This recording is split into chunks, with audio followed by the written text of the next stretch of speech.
ওই আমেরিকার দালাল, ওই সুদখোর, ওই মব সন্ত্রাসের জনক ডক্টর ইউনূস যে প্রতিক্রিয়াশীল অশুভ শক্তি উত্থানের যেভাবে সুযোগ সৃষ্টি করে দিয়েছে, এটা প্রতিহিত না করতে পারলে আগামীতে এই বাংলাদেশ আফগানিস্তানি তালিবান রাষ্ট্রে পরিণত হবে। সংগ্রামী বন্ধুগণ, আগামীতে এই দেশকে রক্ষা করতে হলে প্রগতিশীল, জাতীয়বাদী এবং মুক্তিযুদ্ধের সকল শক্তিকে এক কাতারে দাঁড়ানোর সময় এসেছে। সংগ্রামী বন্ধুগণ, আমরা প্রতিহিংসা মুক্ত, সম্প্রীতি মুক্ত বাংলাদেশ চাই, সম্প্রীতিময় রাজনীতি চাই, আমরা শান্তি চাই। আজকে শেখ হাসিনা পালিয়েছে পোশাক পরে, কিন্তু ডক্টর ইউনূস এই বাংলাদেশকে পালিয়ে যাওয়ার সুযোগ পাবে না। এই বাংলাদেশকে ডক্টর ইউনূস 100 বছরে পিছিয়ে দিয়ে গেছে। আজকে কৃষক, শ্রমিক, মানুষ হাহাকারে পরিণত হয়েছে। কল কারখানা, ফ্যাক্টরি বন্ধ হয়ে যাচ্ছে, প্রতি মাসে প্রতিদিন কৃষক শ্রমিক বেকার হচ্ছে, কিন্তু সরকারের চোখে কানে পানি যাচ্ছে না। সংগ্রামী বন্ধুগণ, বর্তমান প্রেক্ষাপটে বাংলাদেশের সামাজিক, রাজনৈতিক, অর্থনৈতিক পরিস্থিতি সার্বিকভাবে অত্যন্ত নাজুক অবস্থায় আছে বলে আমরা মনে করি। মানুষের জীবন জীবিকা, আইন শৃঙ্খলা, বিদ্যমান বিচার ব্যবস্থা এবং দেশের বেকার সমস্যা অত্যন্ত প্রকট আকার ধারণ করেছে। দেশে জ্বালানি তেল, গ্যাস ও বিদ্যুতের যে সংকট দেখা দিয়েছে, তাতে জনজীবন নাবিশ্বাস হয়ে পড়েছে। চাল, ডাল, তেল সহ নিত্য প্রয়োজনীয় দ্রব্যের মূল্য অস্বাভাবিকভাবে বৃদ্ধি পাচ্ছে, তাতে সাধারণ মানুষের জীবনযাপন দুর্বিষহ হয়ে পড়েছে। নতুন কর্মসংস্থানের অভাবে মানুষের জীবন জীবিকা কঠিন হয়ে পড়েছে। এমন অবস্থায় দেশের মানুষ দিশেহারা হয়ে পড়েছে। আমরা সরকারের কাছে সদর্থক আহ্বান করছি, অনতিবিলম্বে জ্বালানি তেল, গ্যাস, বিদ্যুৎ সংকট নিরসনে এবং নিত্য প্রয়োজনীয় দ্রব্যের মূল্য নিয়ন্ত্রণ এবং বেকারত্ব দূরীকরণে কর্মসংস্থান সৃষ্টির লক্ষ্যে সুষ্ঠু পরিকল্পনার মাধ্যমে কার্যকর পদক্ষেপ গ্রহণ করতে হবে। আজকের সমাজে যখন মানবিক মূল্যবোধ নানা সংকটের মুখোমুখি, তখন অধ্যাপক আবুল কাশেম ফজলুল হকের জীবন দর্শন আমাদের জন্য এক প্রেরণার উৎস। তার কর্মচিন্তা ও ত্যাগ নতুন প্রজন্মকে মানব সেবায় উদ্বুদ্ধ করবে।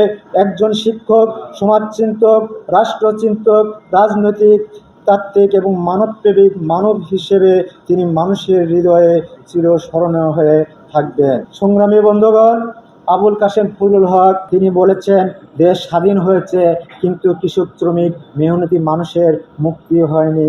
মুক্তি হয়েছে কিছু রাজনৈতিক আমলা এবং অসাধু ব্যবসায়ী, এবং এদের ভাগ্য পরিবর্তন হয়েছে। পতিত আওয়ামী লীগ সরকারের সময় 3টি নির্বাচন সম্পর্কে মন্তব্য করেছিলেন।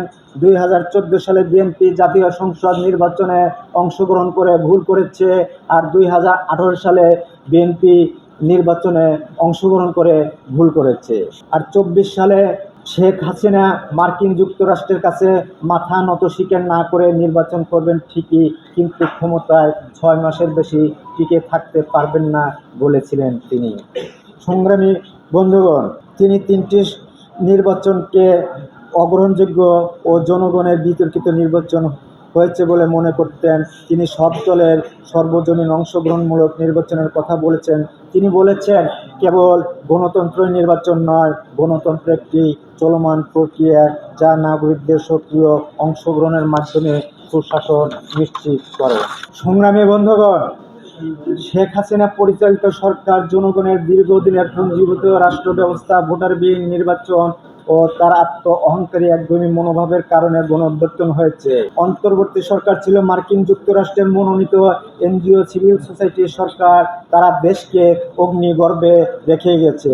বাংলার জনগণ 12ই ফেব্রুয়ারি জাতীয় সংসদ নির্বাচনের মাধ্যমে বিএনপিকে ভোট দিয়ে স্বাধীনতার বিরোধীদের হাত থেকে দেশকে রক্ষা করেছে। সংগ্রামী বন্ধুগণ, সাম্প্রতিক সময়ে রাজনীতির চিত্র আমরা দেখতে পাচ্ছি, তাতে মনে হয় প্রতিক্রিয়াশীল অশুভ শক্তি দেশকে আরও নৈরাজ্যকর, অস্থিতিশীল পরিস্থিতির দিকে নিয়ে যাওয়ার আশঙ্কা দেখা যাচ্ছে।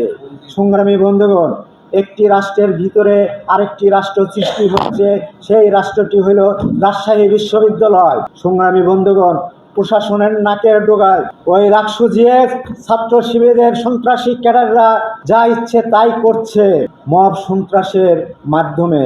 তারই ধারাবাহিকতায় 90 দশকের ছাত্র শিবিরের ইতিহাস পুনরাবৃত্তি করে আলিয়া মাদ্রাসা, ঢাকা বিশ্ববিদ্যালয়, ঢাকা কলেজ সহ বিভিন্ন বিশ্ববিদ্যালয়ে একযোগে মব সন্ত্রাস সৃষ্টি করে পরিকল্পিতভাবে দেশকে অস্থিতিশীল করার চেষ্টা করছে। সরকারকে চোখ কান খোলা রাখতে হবে এবং সজাগ থাকতে হবে। সংগ্রামী বন্ধুগণ, প্রতিক্রিয়াশীল ও শুভ শক্তি যেন আর মাথার চারা দিয়ে উঠতে না পারে, এই সরকারের কাছে আমরা সেই আহ্বান করব। আর যদি এই অশুভ শক্তিকে আপনি প্রশ্রয় দেন, মব সন্ত্রাস প্রশ্রয় দেন, তাহলে বাংলার মানুষ আবার রাজপথে দাঁড়াবে এই মব সন্ত্রাসের বিরুদ্ধে।